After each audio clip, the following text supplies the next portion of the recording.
Hi viewers, welcome back to Sahara TV. My name is Adeola Fayeun. Now this is a highlight segment, and today we like to highlight Eritrea and what's been going on in Eritrea. A few weeks ago, a boat capsized in Lampedusa in Italy, where about 300 African migrants perished, and most of them are were actually Eritreans. So the question is, why are people fleeing Eritrea in huge numbers? In the last 10 years, thousands of Eritreans have fled their country. So why are people fleeing? What is actually going on in Eritrea? Now, to discuss that with me today, I have, first of all, Meaza Petros. She's the daughter of Petros Solomon, who has been in prison in Eritrea since 2001, as well as Aster Yohannes, that's her mom. She's also been imprisoned since 2004. I also have with me in the studio Mezgeb Mengistu. She's the mother of Aster Yohannes. That's the daughter that her daughter has been detained since 2004. Welcome to Sahara TV, guys. Hi, thanks for having us. It's nice having you. It's really nice. Okay, so Meaza, I want to start with you. What has it been like? When was the last time that you saw your parents? I haven't seen my father since I was 4 years old and my mother since I was 2. So I don't really remember much about them. I just rely on other people's memories and pictures to make up their faces. What were you told? What did they do? I didn't find out about my parents until I was about 8 years old. And my family didn't think I would understand, so I Googled it, and that's how I knew. It's not really something I could comprehend at 8, but I was told at not even a good reason. Like when I asked my family, they couldn't say anything, but certain people are just selfish, or, you know, anything you'd say to a small child to make them understand that there's just things in the world that aren't explainable. Do you mind asking your grandma if she remembers that day? Your mom, actually, after your dad was imprisoned, your mom came to the U.S. for some school program for about 3 years. And then she was promised that she would be safe if she comes back to Eritrea by the Eritrean ambassador to the U.S. But on getting home, our mom was also imprisoned. So your grandma was the one that has been taking care of you even when your mom was away. Do you mind asking her if she remembers what happened that day when her daughter was arrested?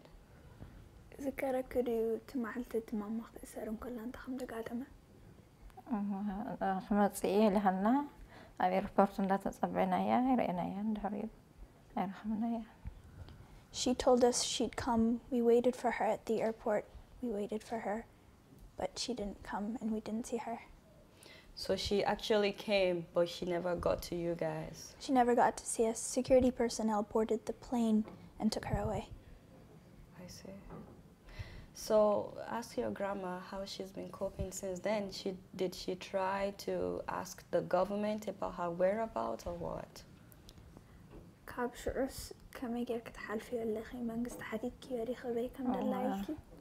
حتيت قدم حتيتي أي نبني سكريت بصحفت كيدي أي من لش لينين دقنا دقيمة دحر حجي خيت ماتسي يلومني صحفوناتي أي من لش ليني. I went to the security office. I asked. They didn't give me an answer. I went again. They told me never to come back.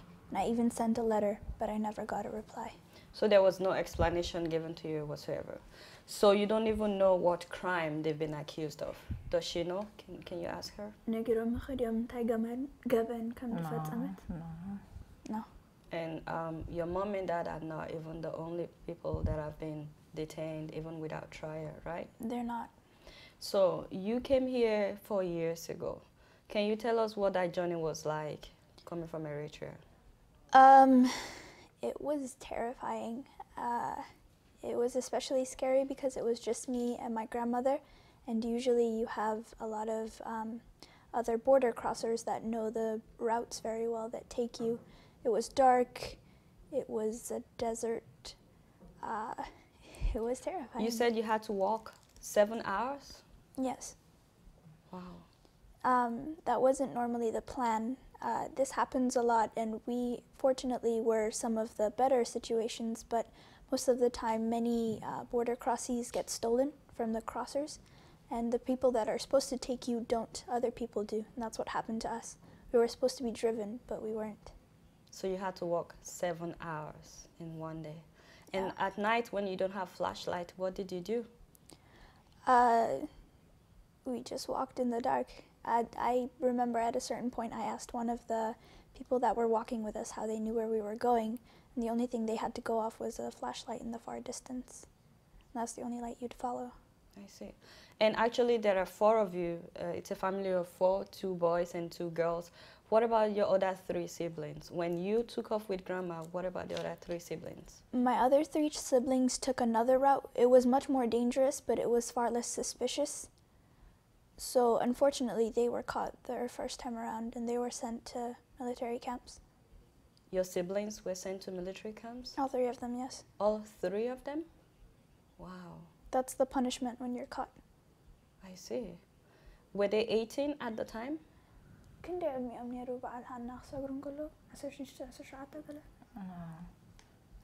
كسروا 18 ديال كم حاجة 20 كلتن ديم ديرهم دلو. Yeah, they were 18 at the time. Now they're 22. I see. But I just met your brother. How did he escape the military service? زرعي كم يجري وقتي؟ سبرده. بغستي أب تعلمون كل ديواتي بوجر. My brother tried again from home, as well as my sister. They repeated the process over again. And then they made it. Yeah, But you still have they one did. brother that was At caught. home, yeah. He was caught for the second time, and now he's in the military still. Yeah. Okay, so can you tell our viewers what the military service is like? Do you have any idea what it's like being in the military? I was lucky enough not to personally experience it, but I can tell you that it's an unknown amount of years of service with very little pay to keep your family going. The conditions are treacherous. It's basically in the desert, and the punishments are even worse. The food is pathetic, to say the least. بزعبا سوا بلن تحت نقدر ندخل همزة تعليم دخلوه. تعلم وتهدر كينه قاعد وصل تهدرني. You just go there to train to become a soldier. Now, can you ask your grandma how much freedom is there in Eritrea right now? Is there, I want to hear from you, but I want to hear from her as well. Is there freedom in Eritrea right now? Freedom ترجمة والتاريخ. كمز ناتسنت صار له ديو بإرترا. Yeah, إلا. There's no freedom whatsoever. Can you describe how it's like? Me or my grandmother? Yeah. There's no freedom of religion, no freedom of press. There's no private newspapers or anything like that. You can't do anything. You live in constant fear that anything you say or anything you do, even the tiniest action, can be thought of as opposing the government, and you'll be thrown in jail for who knows how long. There's no judicial system whatsoever, so you can't rely on justice. I see. But some people are saying that this is not true, that things are just being exaggerated, that everything is fine in Eritrea. Those people are hypocrites. I can't phrase that differently. Like, they don't send their children to go get their military training and live there. They can't say that the people who are there are suffering when they're not. They can't say that they're not suffering when they obviously are. Too many people are fleeing for it to just be an inconvenience at certain times of the day. Did you hear about 300 people that died in Lampedusa? How did I you? did. Like, how did you react when you heard about that? It was shocking. I knew that people drowned, but I did not know that they were in that amount. And what was even sadder about it is that these are only people that got recognition for it. In past years, over 400 people have drowned. And that's just devastating to imagine that there are kids my age, younger, women. It feels like I lost a huge chunk of my family. But the Eritrean government said that these were just illegal African immigrants. What what does that even mean? They lived there for most of their lives and they went to try to get a better life. How does that make them illegal immigrants? Once you try to escape, do you become an enemy of the government? سجرد كنت تسافر مسواتنكي أنصار منجست ريخي كم ريخت حسابي. Yeah, you are. So I want to ask your grandma if the Eritrean government can hear her now, what would be her message to the government about her daughter and her son-in-law that have been detained for more than 10 years? منجستي إرترا حاجة تسمع كن يرسم تايم بالكيو قال كن استايكن أسيرو ملكين 10 عام. تايم هلا لبها بكا فرت حوصة فتحي لا يأكل مكرة. There's nothing to say. All I can say is I hope that you get a heart, to translate roughly, and I hope that there's freedom in our country. But how's her daughter doing? Does she know at all? Has she spoken with her? Mama alhamdulillah tfadli zarkiya tfadli. She has not spoken with her since 2004 that she was detained? No. What about your dad? Was she ever able to speak with him? My dad's even a worse case of incommunicado. We have no idea where he is or how he's doing, except for rumors that surface every now and then. How are you doing though? I'm alright. I'm coping, but I think a huge part of it has to do with my family. It helps that you have people who know what you're going through to support you. And you're the youngest of their children. Yeah. And so your mom and dad are detained, and you have a brother that is also in Eritrea right now, right? Mm-hmm. If the Eritrean government can hear you, what would be your message to them right now? Enough. There's nothing they could possibly gain from continuing the suffering of all their people. Like, they fought a 30-year war just so they could, just for this. It makes no sense. What kind of changes are you hoping to see in your country?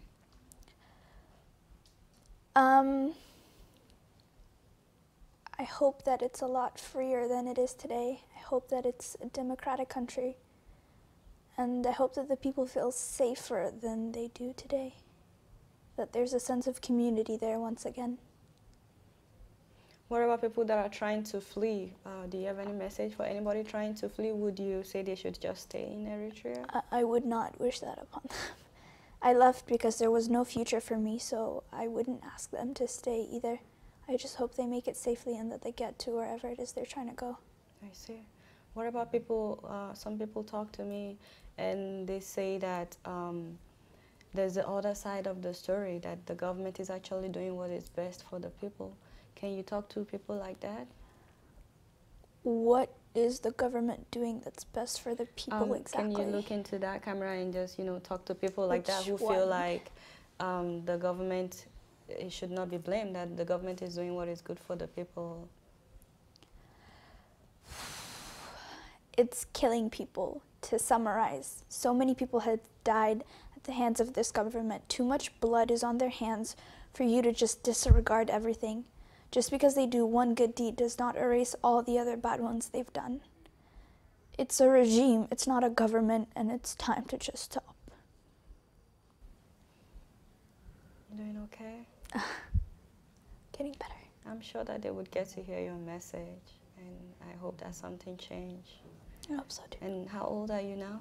I'm 16. And you're in school right now, right? Mm-hmm. What grade? 11th. And what are you trying to be in the future? I don't know. I just hope that I find a career that lets me give back. To your people in Eritrea? Yeah. You want to go back someday? Someday, when it's safer. When it's safer. Can you ask your grandma if she has anything else that she would like to share with us? And with other people that would be watching, other Eritreans?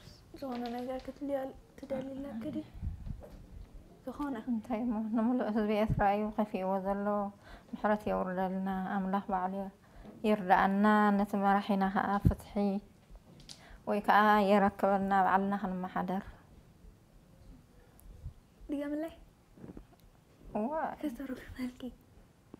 فتحي وصعلنا ويك أيقدفلنا بعلنا خدم حدار.